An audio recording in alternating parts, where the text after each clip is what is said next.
People don't realize, especially someone who has made horrible decisions and alienated themselves, when you're trying to make that change, it's so lonely, and especially on the holidays when everybody else is happy and everybody else is getting, you know, with family, and there's that special in the air, and you have nobody. You know, it's just another day for you.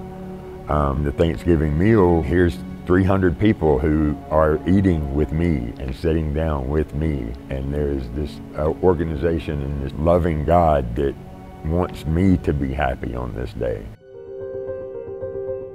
I have a lot of PTSD. I have some early childhood issues, and both of my parents passed away at early age, so I was all alone. And then I got into the restaurant industry and the chef industry. I have a culinary degree, and you know, that the restaurant industry is riddled with that sort of thing, and it's a high stress industry. And then the older I got, the easier it was to use these things to be able to keep up in that type of high stress, high paced environment. I started abusing, I wasn't an alcoholic that much, but I really did start abusing drugs in my, say, early to mid-20s. I had re-enrolled in college and started taking chemistry classes, and I got into the manufacturing of drugs, and that became my life. July of 2017, I had gotten into trouble over drugs again. This was a small offense, but it caused a lot of turmoil.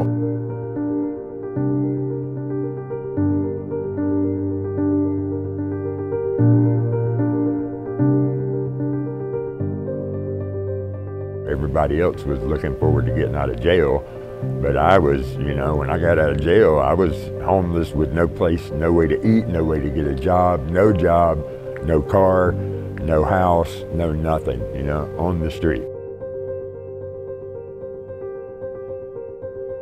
When I first got here, I had to wait for 3 days to wait for the beds to open up, and I had to spend 3 days and 3 nights just living on the street under those steps. I remember looking up at that Jesus Save sign and thinking, gosh, I hope he does save, because I need it so bad. And God, if you do save, I'm here. Save me. I'll do what it takes. When Dan came to the mission, he was pretty desperate, and that is not a bad place to be. There are some guys who come in who are desperate in a way, but they're just not quite ready for real substantive change. When Dan came to that door, though, he just deepened his addiction, major mental health issues, and all kinds of other trauma and life emotional issues. He was ready for something different. And as soon as he came in, he was transparent and open, and he started really working it.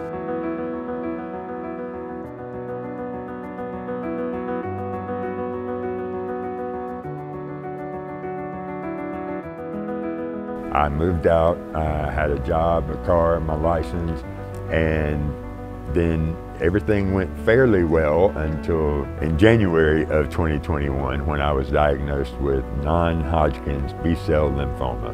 It was a very aggressive form of cancer. It took me 9 months of chemo. I couldn't work.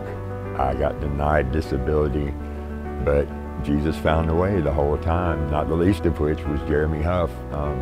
He helped me on a lot of ways during that. And Greenville Rescue Mission, even though I wasn't a resident, Greenville Rescue Mission helped me in so many ways during that, through counseling and helping me line up a network of support, both financially and emotionally. What often happens is sometimes the real trials come after you leave our facilities. Some guys think that, oh, once I meet Jesus, once I work recovery, once I get clean, life's just going to be great and it's going to be easy. But a lot of times the real challenges come once you're healthy, later.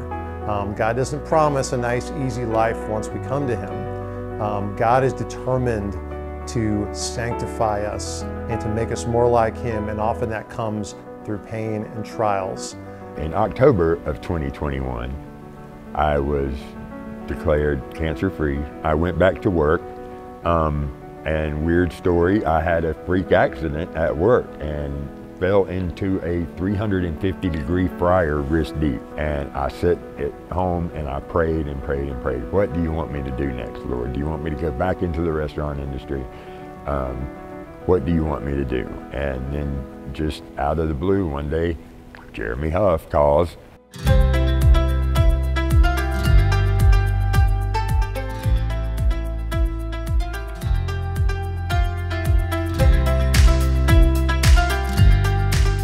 Every year, we put on a big Thanksgiving meal, and it is hundreds of people come through these doors into our gym.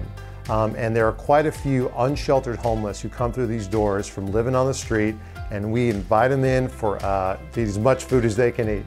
So when folks come in off the street into this building to eat some food, they are in our space here, and we have that chance. We use the food not just to feed them physically, that's just enough, that's enough in itself to feed someone, but we want them to be spiritually fed also.